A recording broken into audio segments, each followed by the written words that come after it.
Hi, gang. I am so tickled you've decided to listen in to our first episode of Mondays with Mindy. I'm here virtually with my co host, co producer, co pilot, Christian Brescia. Hi, everybody. I can't imagine launching anything without the two gentlemen that are joining us today, Christian, as our first guests, Brent Ridge and Josh Kilmer-Purcell. Maybe you know them as the founders of their super successful beauty and lifestyle brand, Beekman 1802, or as the winners of season 21 of The Amazing Race. I know them as two of my very best friends. We travel together. I chore and retreat to their incredible farm in upstate New York. They inspire me, make me belly laugh, and are two of my most sage confidants. They are generous and kind men, and I call them my family of choice. And they're stuck with me. Getting to the nitty-gritty now, Dr. Brent Ridge is a physician who trained at Columbia University and was solely responsible for the Martha Stewart Center for Living at Mount Sinai Medical Center, where he used to specialize in geriatric medicine. Martha stole him away to become the VP of Healthy Living at her company, Omni Media. Well, and Josh Kilmer-Purcell is a New York Times and national best-selling author of two memoirs. The first, P.S. I'm Not Myself These Days. It's a darkly funny chronicle of his time as an advertising art director by day and the glittery drag queen Aquadisiac by night. A funny little anecdote here, Christian. I actually ran into Josh many times at numerous clubs in New York during this time we're talking about, while he was dressed in his infamous black latex and pleather bodysuit with cutout plexiglass boobs that he'd fill with water and live goldfish. Amazing. Oh, and not to mention his 5-inch stiletto boots. He was a sight to behold. Still is. Sight to behold for sure, yeah. Well, his other well-received memoir, The Bucolic Plague, How Two Manhattanites Became Gentlemen Farmers. It's stories from their burgeoning weekend farmers turned business moguls who inherited a barn of kids, goats, that is, and a llama named Pokéspot. They share how they reinvented themselves and started a new company, Beekman 1802, during the stock market crash and the recession that followed. Together, they've co-authored 5 books: the Beekman 1802 Heirloom Cookbook, the Beekman 1802 Heirloom Vegetable, the Beekman 1802 Heirloom Dessert, the Beekman 1802 Style, and the latest, A Seat at the Table, Recipes to Nourish Family and Friends. All of these showcase their amazing gardening and cooking skills, an amazing art direction, a style aesthetic to be envied and copied, and a love of sharing with their neighbors. We'll get more into that neighbor thing when the guys join us. Nice. Sounds like they are the ultimate examples of creatives who are not afraid to pivot. They're superheroes of surviving and actually thriving in a recession, which is a timely topic to say the least.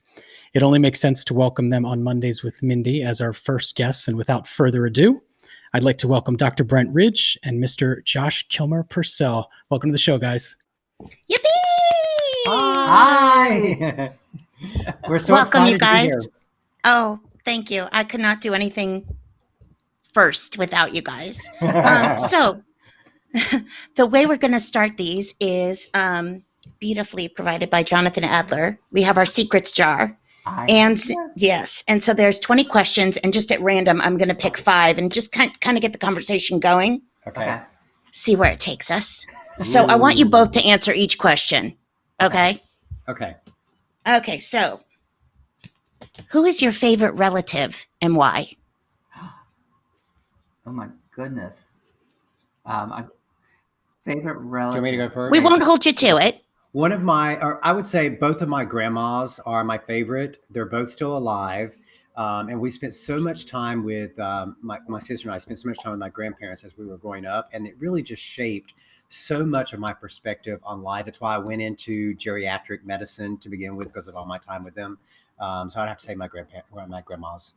Mine would, of course, have to be my Uncle Arthur, who he was a gay man, and he met his partner in World War II, and they spent the rest of their life in the south of France, living the life of an expat in the south of France.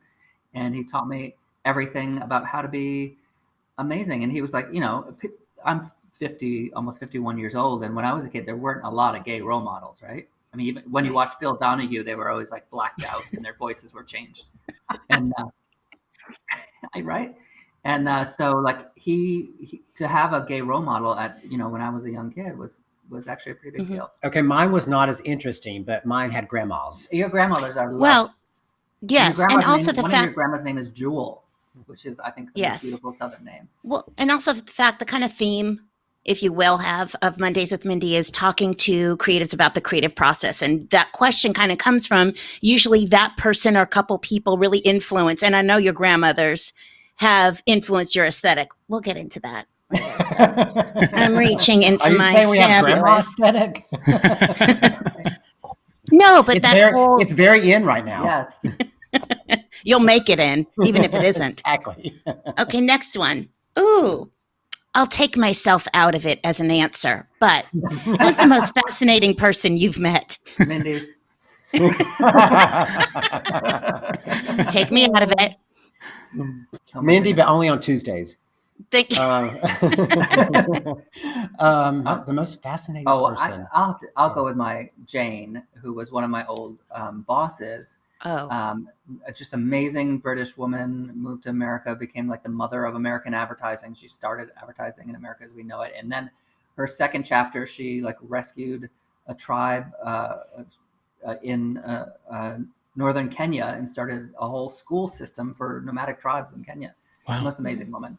He has all these stock answers that are really great. Those are not stock answers. Yeah. I don't want stock answers. Mine, do I have to say one particular person or can it be a type No. of person? Because as you know, Mindy, I have creative crushes on like a billion people. So if there is someone who is a great artist or they're a great writer or they're a great craftsman of any sort, I'm immediately in love with them. And so those are the Ditto. most fascinating people. Anyone who can create something out of nothing, I am fascinated by. Martha. Martha, of course, yeah. He's always Yeah, had but a like huge you crush said, on Martha. you've met many and just are fans of their work, whomever they are, right? That's right. Okay, number 30. I feel like that owl. 3. We should go through all 20. I know. No. What's your favorite place to travel to and why? And I know that's going to be a hard one for you guys as well. Oh my gosh. Because, like me, I mean, we want to go everywhere. This is super easy for me because my favorite place to travel is the place I've never been. Because I never like to go to the same place twice because the world is such a big place. Your backyard is a big place. I just always like to be seeing something new and being inspired by something new. Mm-hmm. And see, Joshy? my life goal is to walk into a restaurant and have somebody say, "Do you want the regular?" I'm like, "Yes, I do."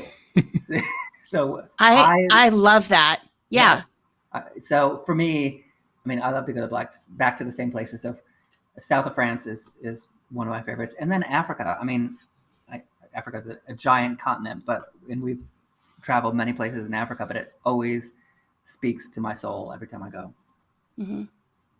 One of the things that I love traveling with you guys is where we are is like my new favorite. And then by the time the trip ends, it's like, okay, where are we going now? Yeah. So I really, I feel it. Okay. And people have to know that we have traveled on many international destinations with Mindy. And how many Yes. places have we gone? How many? I think 5. Can you list them for me? Tell me what they are. 5. Okay, I think I know listen, most of them. I mean, but you she do, did but not let's prep for not that question. let's not test the co-host, shall we? Especially right after her 54th birthday. Okay. Anyway, this is about Brent and Josh, but thanks for playing Christian. Okay. When was the last time you cried? Oh, last night. What'd you watch? It's always The baking show. Yeah, It was I the mean, Great British Baking Show, God, and you cried. as soon as you hit, I am just turning that into that weepy old man. It can be a commercial. It can be a sappy Facebook meme. It can be anything. I'll go to tell Brent a story. What else? I was telling you a story. Oh, about something else. a Facebook fan, a follower of ours, passed away after Oh. And I couldn't even battling COVID-19 for the past Yeah. 3 months. and I couldn't even get the words out. I mean, he was a Oh. follower for a long time.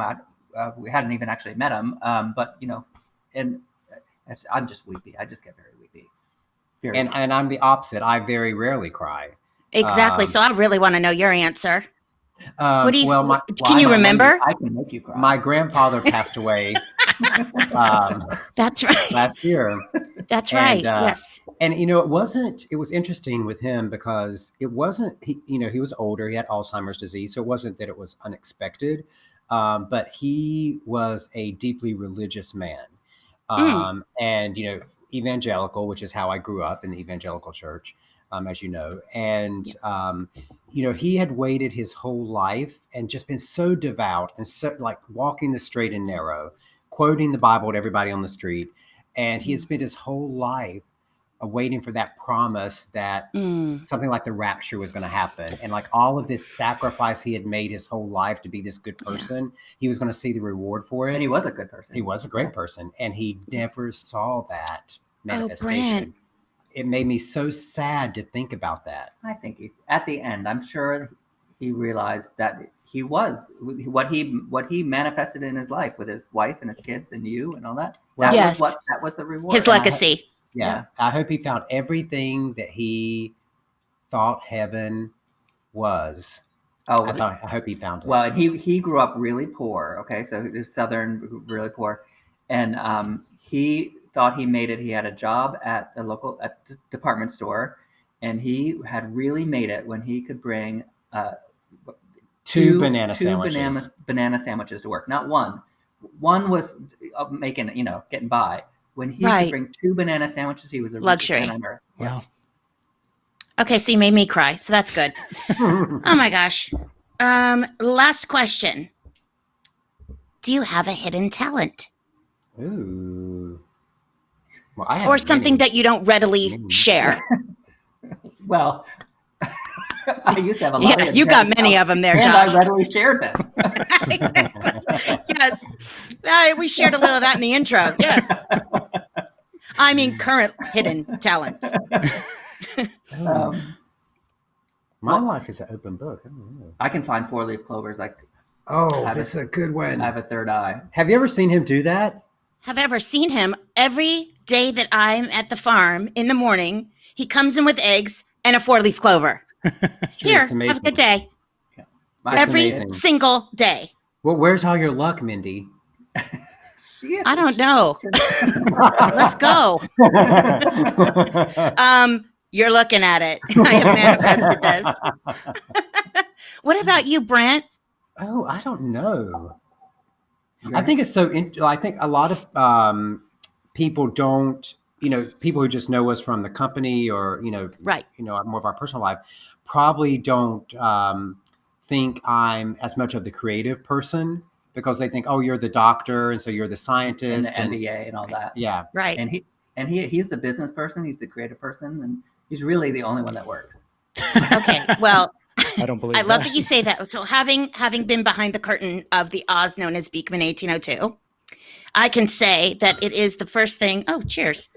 It is the first thing that I say to people when asked about you guys is that they truly don't know what a raconteur and how hilarious Josh is.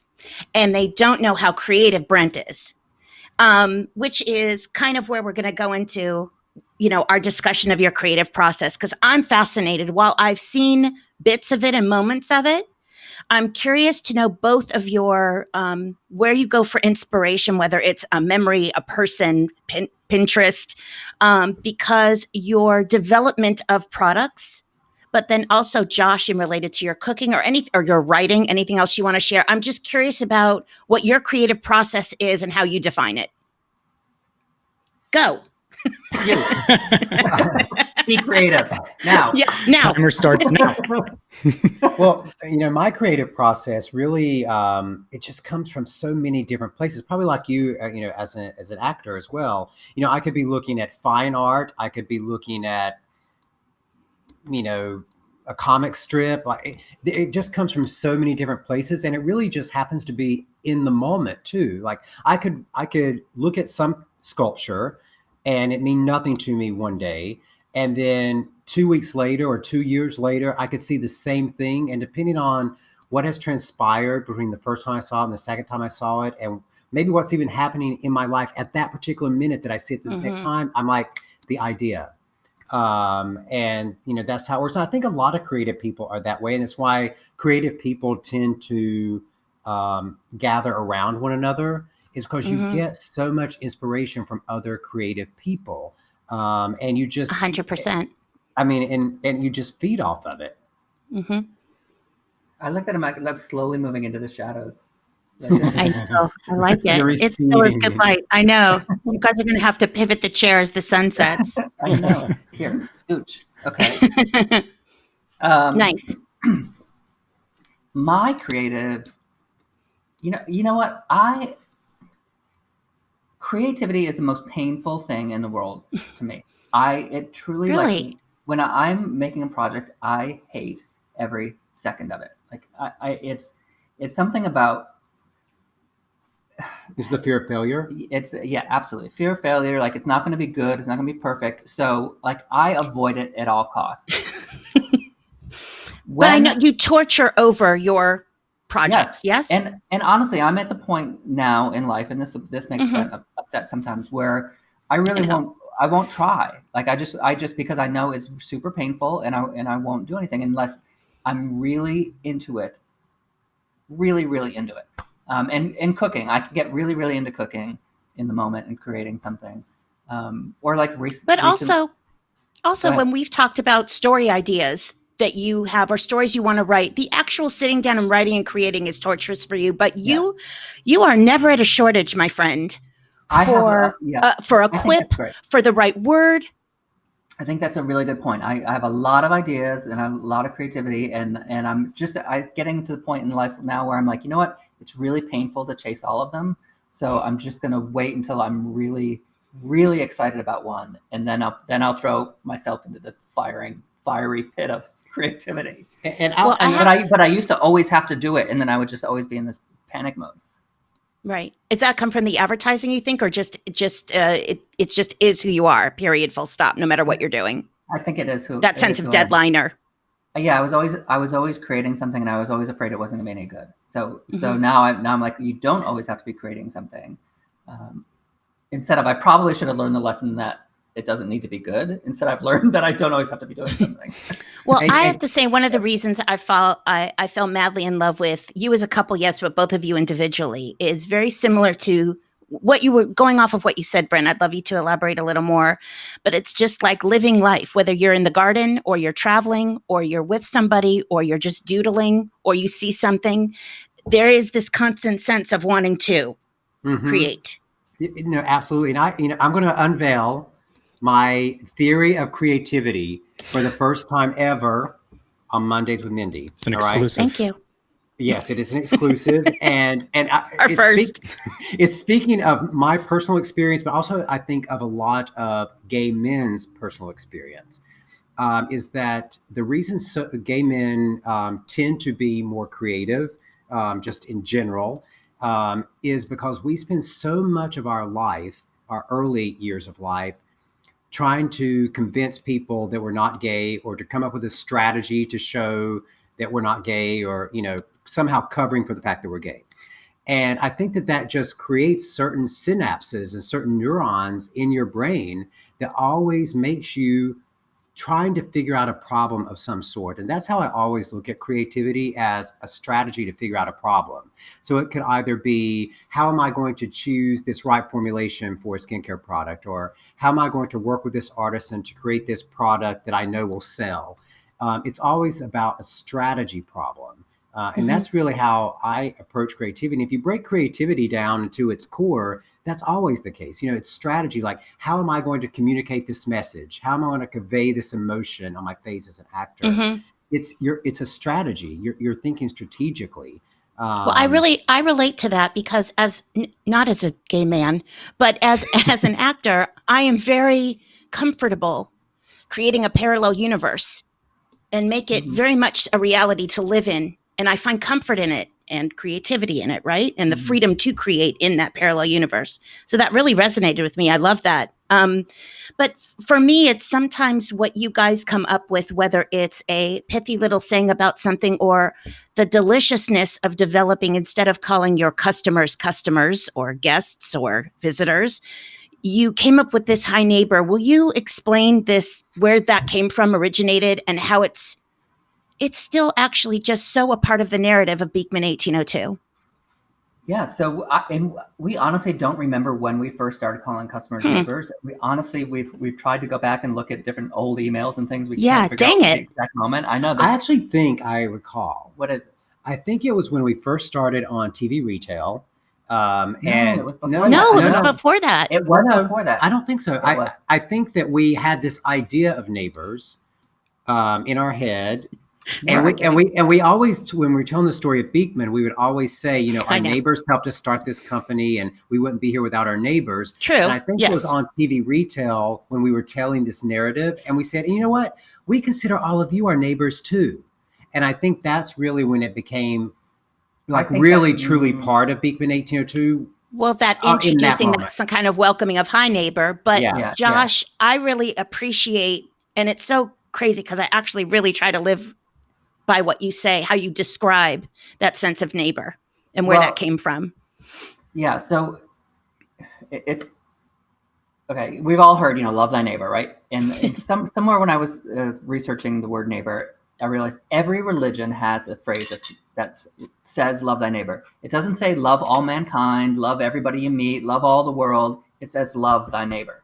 And if you look at the original translations and things, neighbor means a person close to you or a person who you cross paths with.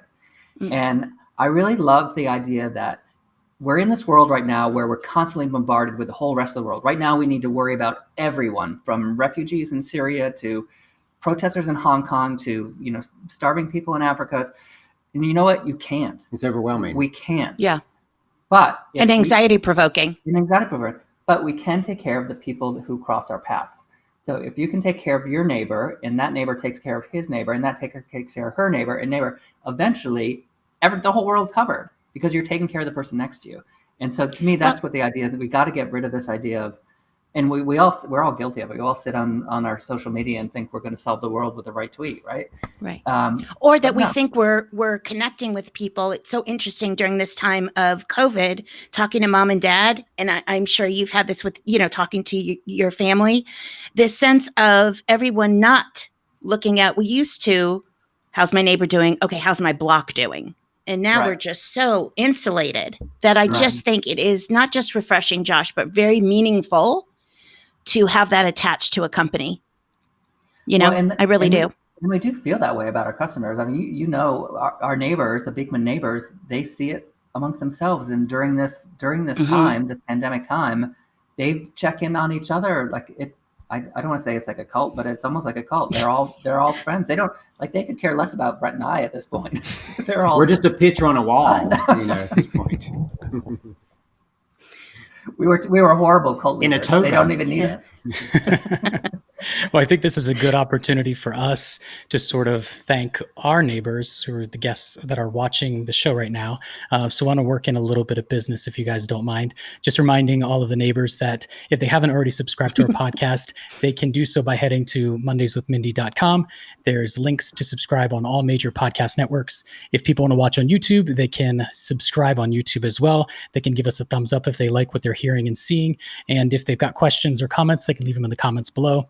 Lastly, if you're interested in learning about our guests or want to know a little bit more about what we've talked about or their background or their story, head over to the website again, mondayswithmindy.com. You'll have information, links, episode show notes, all the good stuff so that you can engage a little bit more with these guys afterwards.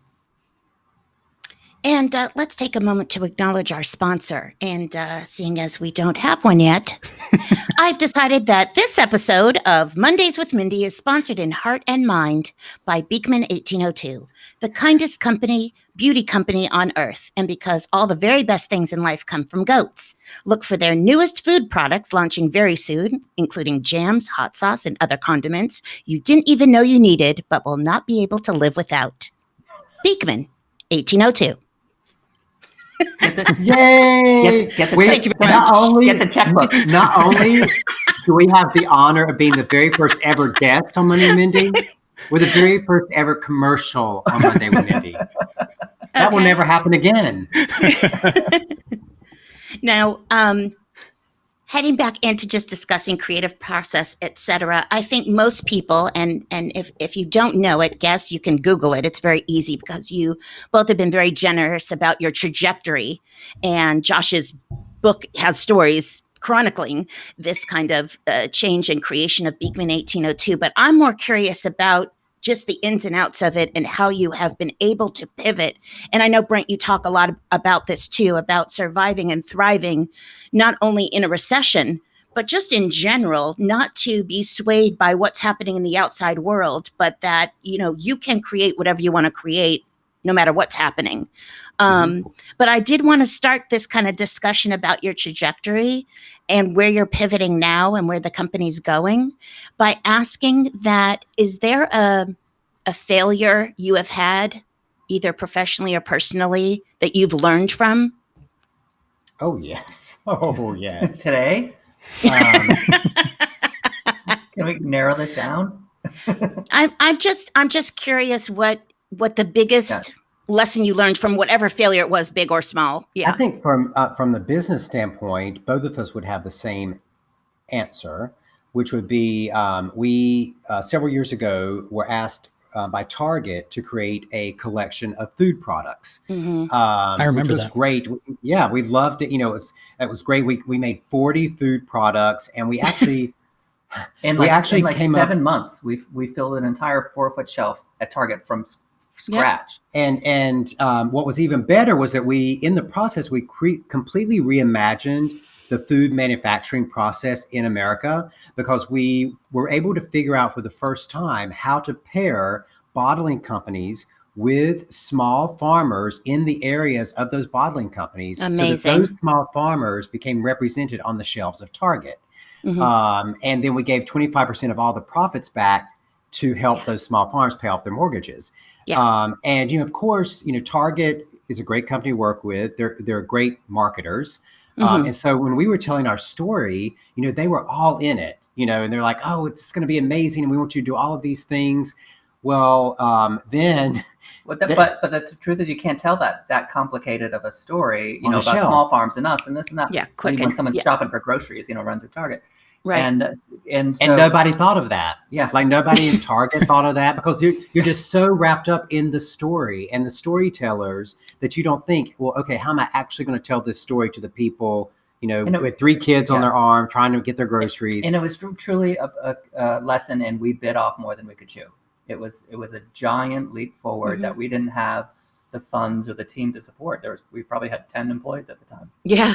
And well, and I was really looking forward to that Target money to keep me in the No, style I to which remember. I've become accustomed. I remember as soon as we told Mindy about that project, she's like, "Oh, you're going to have Target money now." Well, because and we're like, Mindy, "No." describe to people. People always see the outside of our house, and they're like, "Oh my gosh, it's this beautiful southern plantation-y looking, like gorgeous." It's a wedding cake It's house. like a wedding cake. Describe like your bathroom in your guest room. Okay, first of all, I can't and I won't, because the story that I would tell, which honestly I'm going to take to my grave. I've just been woken up by a plumbing issue throughout the home. I'm just going to say that. I still sometimes have a little bit of a nightmare about it, and I missed the whole thing. I slept through half of it. Let's just say that the walls took on a different shade. It's a 220-year-old house. Floors. Yeah. So that we will never have that problem because you are redoing the house. Redoing the bathroom, finally. Yes, I'm so excited to not be in a plexiglass. But bowl. I think that's that goes back to what we were saying about growing as a company, and for the first 10 years we didn't pay ourselves $1. We tried to cover expenses, but beyond that we didn't. Yes, anything. I remember. Yeah, and then we got our first paycheck, and now we're redoing our bathrooms. Think about it. We're the fastest growing bath and body company in America, and we had bathrooms where the wallpaper was peeling off the wall and the sinks were chipped and But truly, it's one of the things we bonded over, knowing how my dad started his business, right? That's right. And with that business that you invest back in. Exactly. That's right. And we always say that we because we were born out of a recession, we were always just very conscientious about money, and that you never spent a dime until you had made 2 dimes. And we really did lament the past 10 years seeing this kind of Shark Tankification of the business world. Oh, I know. People will be like, "Oh, I have an idea for." Yeah, they're like, "I have an idea for for socks with You pay for smart it. socks. Now I got to find right. somebody to give me money to do it. I'm like, well, just Right. make a few, try to sell a few, make a few more, sell a few more, and see if it works. That's how you Right. build the foundation. Yeah. Yeah. Yeah, test What the about market. Josh? As far as test the market. As far as I don't want to linger on failure, but But Josh, but but It's Josh, true. they're another story. You want to put forward. I guess it's because, again, while I don't want to tell the story of your guys' trajectory, because you've been so free and easy about it, and people can read about it and hear about it in other gabs that you've had.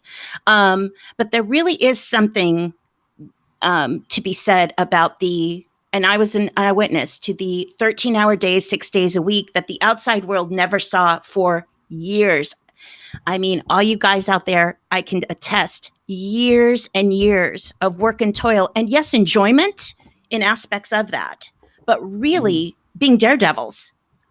Yeah, I mean, we took our own product photography. We learned how to take photos. We learned how to code the website. We did all of our own, like email marketing. We for years it was 2 of us, and then 3 of us, and then 8 of us. We thought we had a maid when we could get health insurance.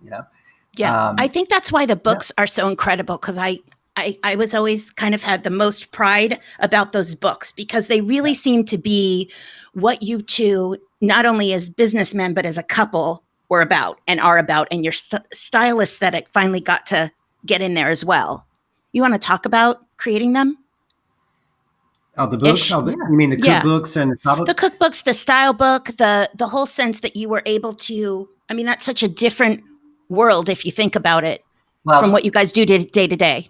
Yeah. I mean, and that was honestly a creative way of marketing. I mean, nobody makes money off of books, right? I mean, book publishing is not a big industry, but we couldn't afford to place ads. We couldn't afford to, create content, and that. So we're like, we just needed to pay for itself. We just need to create these books that don't lose money, and they became our ads. The beautiful pictures, the lifestyle, and so just getting that out there. And I also think that, again, because we were always trying to run the company on a shoestring, and we were always trying to find the best partners to help us tell the story and help us get our aesthetic and our philosophy on life out to the public. And so, when we were starting out, we always tried to make sure that we chose partners that we thought could inch us just a little bit further in terms of telling who we are. So, when we first started with the beauty products, we started with Henry Bendel and Anthropology, because we knew those stores could help tell and help us define our aesthetic. And the same way with the cookbooks. When we first started doing the heirloom cookbooks, we partnered with Christofle, the French silver company, because we knew that they could help us define the high-low aesthetic that people know us for. So it's always about choosing those good partnerships and people who really see the vision that you have and see how they can integrate into that vision. I think that's still today what we look for. Right. But I guess for me, just being, your friend and fan, looking back and seeing you go from soap and foodstuffs to these books, to then pivoting, this kind of keep pivoting. And yes, the intention is to grow bigger or more successful. But really, no one could have predicted what's happening to the company now. It's true. Correct? Or can you? I think neighbors predict. I think they tell you what they want, and then as a good business person, you give people what they want. And I think even though from the very beginning we've considered ourselves a lifestyle company, what people have told us is that we are a beauty company.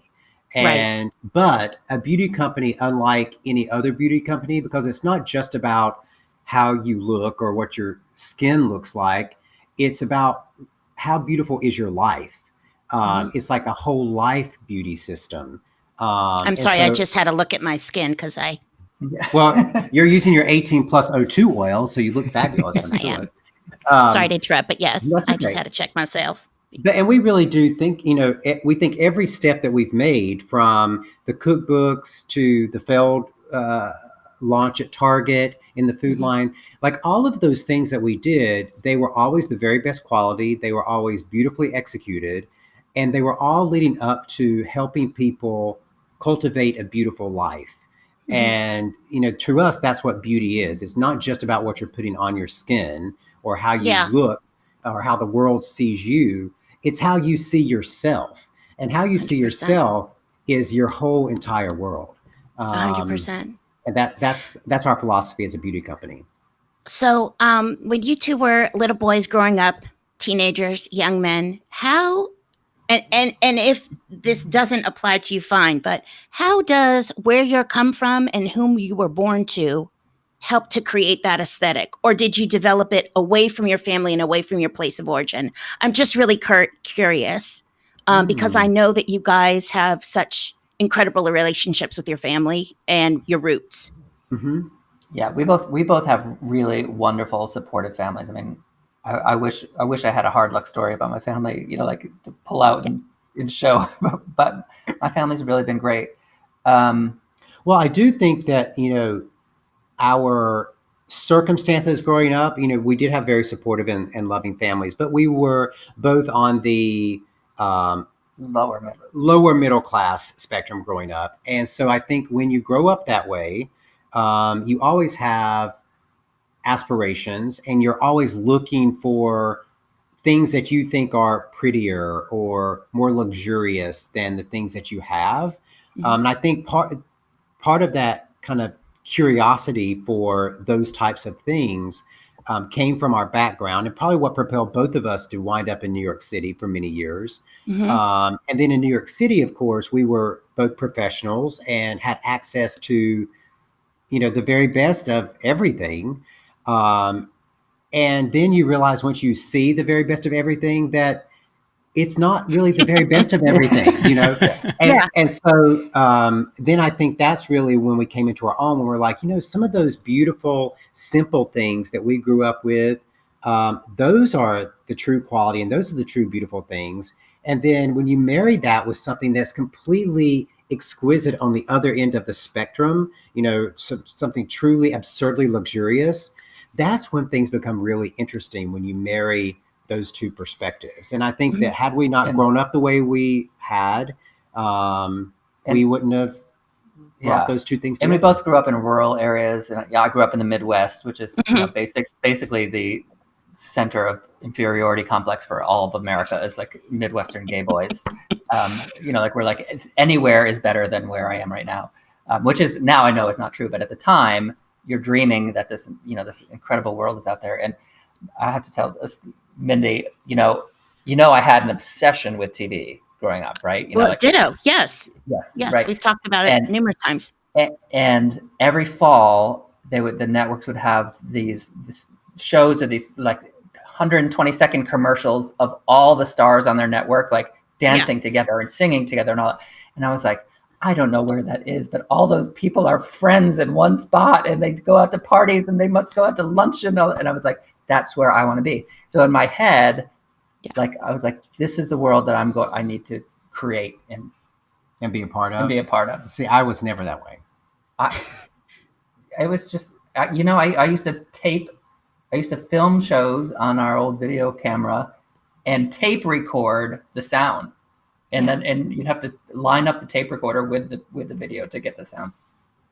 Well, I mean, going back to the aesthetic question, it's just that's another thing I think just based on what the your public knows about you is certainly curated for marketing purposes. I get that. But just on a personal level, you both have a very incredible aesthetic.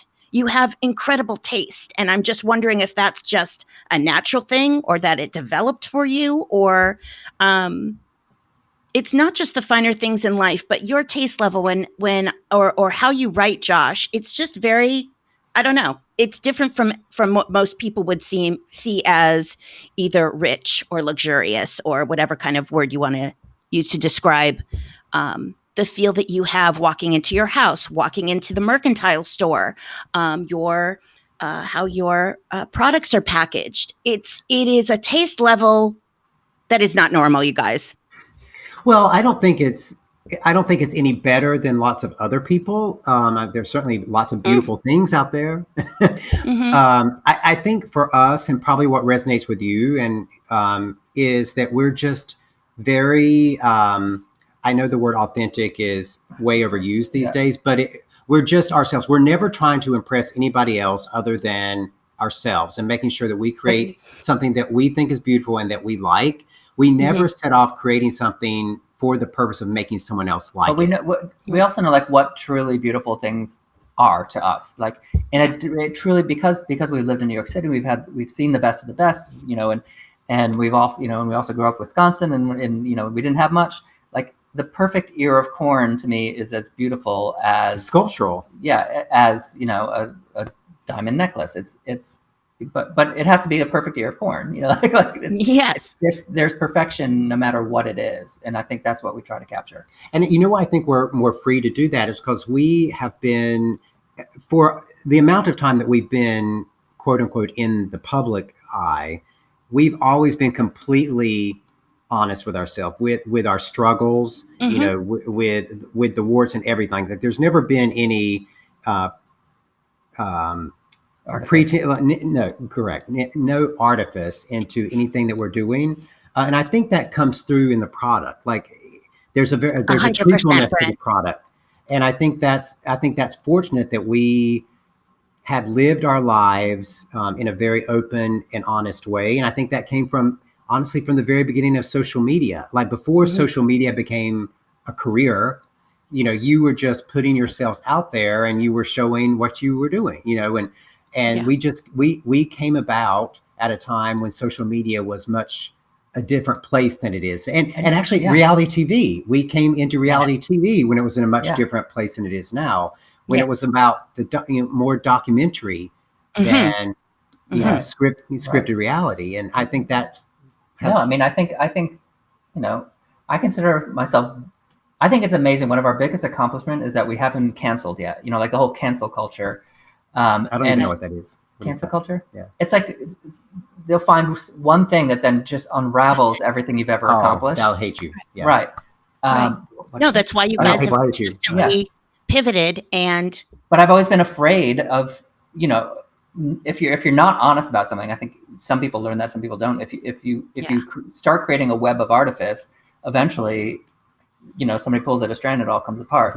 So I think we've just always been like scrupulously transparent from the very beginning, and I think that's why we've been able to, we've never been super famous, we've never been super successful, we've never been super unsuccessful, we've never wait, I'm going to take this moment to take another sponsor break. I look so forward to having a real sponsor soon so I can lend my voice over artistry expertise to them. In the meantime, check out Beekman 1802 products. My personal top 5 favorites are the cleansing facial wipes, the goat milk primer with sunscreen, the luxurious Beekman 1802 facial oil, the oh so necessary hand balm that I also use for my heels and elbows, FYI, and of course my first love, the all natural lip balm. Please visit beekman1802.com to shop or use the link posted on our website, mondayswithmindy.com. Beekman 1802. Not only the kindest beauty company, but my home away from home, and whose logo is also tattooed on my ankle. No, really. I have made it, so I am the property and belong to these men for the rest of their lives. Beekman, 1802. I love it. This is more like Prairie Home Companion. Throw your ankle every up there. single minute.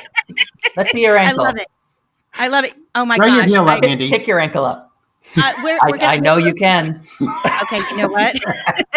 That's private. He's very bendy. And you know what we'll do is I'll take a photo and it'll be up on the website when the podcast on the website. Probably so smarter. Yeah. all my glory. I want to take this, last few minutes that we have together, and I don't want to share too many secrets, but something that isn't talked about enough, in my humble opinion. And I'm also just really curious about how you want to protect your privacy. I mean, what I love about you as well, which we have also talked about copious amounts, is to be public figures in a way and be out there all the time and have so people know your business, but also you guys have retained a sense of privacy. But I'd love to just have you speak on the two of you as a couple and not just as, I mean, you spend 24 hours a day together. And another reason I'm madly in love with you both is that I grew up with a couple that is very similar to you both. That is, they're the beginning, middle, and end of each other, and they don't need a lot of others. And that's very unusual. And so I wanted you guys to, as much as you want to share about it, I find your relationship to be one of the most beautiful I know and have ever been a witness to. And I just wanted to give you the freedom to sort of talk about it because you're not really asked a lot about the ins and outs and day-to-day living of the two of you guys. Well, that is a question. We've never been asked that. And first, let me say that we're completely honored to be compared to your parents because Your parents they're are an amazing amazing. couple. And They are. Shout out to Nat and Cone. when Mindy is at the farm, she calls them like every day. And it's She so does. it's so joyful just to listen to her talk to them. It's just a joy. It is. And for So first of all, we're not brothers. yeah, Oh my Right. God. that's right. Does that is drive a you crazy? common It misperception? drives I me know. nuts. I can only imagine what it does to you guys. I think for us, well, we are completely fine being together 24/7. For the past 10 years, we have been together 24/7. I know this pandemic hit and we're like, what? This is easy. And I think for me, the reason Josh is just such a natural part of my, like, he is my other, like, we're attached, is because I had moved to New York City to do my medical training. I had never dated a guy. Josh was the first guy I ever dated, and we've been together ever since. So my whole gay identity is Josh. Like, I don't have a gay world Wow, sad. without Josh. Sad for you. No, it's so true. Now, Well, him and me. the reason That's right. Mindy came the along reason later. he has been able to become my gay world is because before me, he already had went all through the whole gay universe, and Yes, so literally. he brought me all of those experiences. So I don't need anything more. And I think we and it's so cliche to say we complement one another, but Oh, it's the truth, though. we really do. And Well, Brent. his answer way better than mine. No, but no, it's not. Like, Stop. I mean, the truth is, I don't know how to say this without sounding terrible, but I think we're both very competent people. I think we both, have achieved a lot in life. Before we even met, we achieved a lot in life. And I really respect Brent. I will never tell him that. He's not listening. I Not know he until can't hear Monday. me. Oh, these aren't earplugs.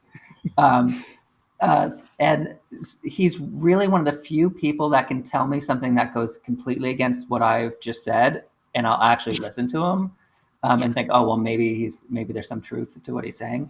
Again, I will never let him know in the moment that I'm listening to him, but he's really truly one of the few people that can have the opposite point of view of me, and I'll give him the time of day. Does that make me sound terrible? Mm-hmm. But do you think that was that from love at first sight, or that as a respect that you have earned? You earned it because for many, many years I thought, oh, no, you're just wrong, and I'm going to have to show you why you're wrong, and I'm going to have to teach you. But now, 99% of the time, if you say something, I believe it. Well, you both have also just been through so much together and have had to trust in each other's views, opinions, how to move forward, how to pivot, all that stuff. By the way, the last time I cried, right now. I love when you guys talk about each other. I really do. It's my most favorite thing. Anyway. Well, let me just say, here's how I knew that that we had a good life was that when I turned 40, and I just turned 47, I knew at the age of 40 that if I died the very next day, I would be completely content. Because I knew in my soul that I had been with the person I loved more than most people. Even if you're in love with someone, you don't get to spend 24/7 with them. So all of the minutes that so many other people have to spread out over 20, 30 years, we've already spent. We've traveled all over the world. We've seen things that 99.9% of people will never see. And that's how you know you've done it right. And that's when I took out the life insurance policy on Brent. Because I knew he... It's so romantic to talk about your 40th birthday and death. Exactly. No, but I knew it he is wouldn't mind if an accident No. happened. It's not just debt; it's contentment. No, it's beautiful the way you said that, and it's so rare. And also, I just think you guys fight fair. You're honest with each other, you trust each other, and then yes, the love and all of that stuff. But it really is something that, based on your business and that the fact that you are the faces of part of it, I don't think people know about you.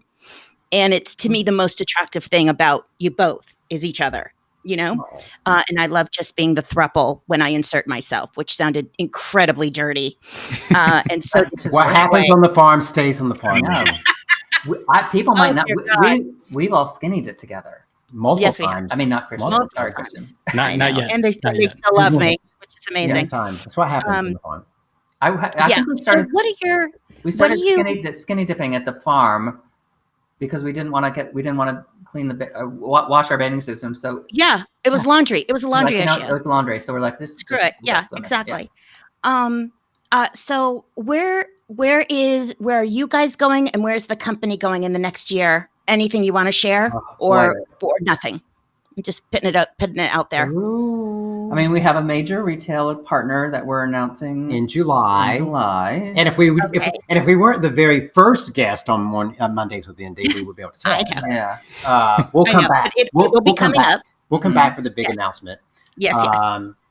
So that's lots of fun. But you know what? Happening. What does the next year look like for any of us? It's it's exactly. It's really, really tough, and we have an amazing team working with us at Beekman. And you guys have been amazing to that team because everyone is still employed. Am I correct in that? We didn't lay off or furlough a single person. A single employee. Yep. Amazing. Wow. Yep. We don't know what the next year is going to look like, but we're in as good a shape as we can be. And we always, we started our company in the midst of the last big recession, and we'll get through this one. Our company motto: work hard, never quit, help your neighbor. And we think if you do those three things, you get through anything. Yeah. Agreed. Well, you guys, thank you so much. You know how much I literally I need 5 versions of love. The word love, like the, Alaskans have 15 words for snow. I need that for love. Special love. We do. We should. Oh God, here comes the musical portion of Mondays at Mindy, with Mindy. But I want to thank you so much for gabbing about your creative process. You continue and will always inspire me, and I'm just so happy to be the tangential Trudy, hanging Chad on your life.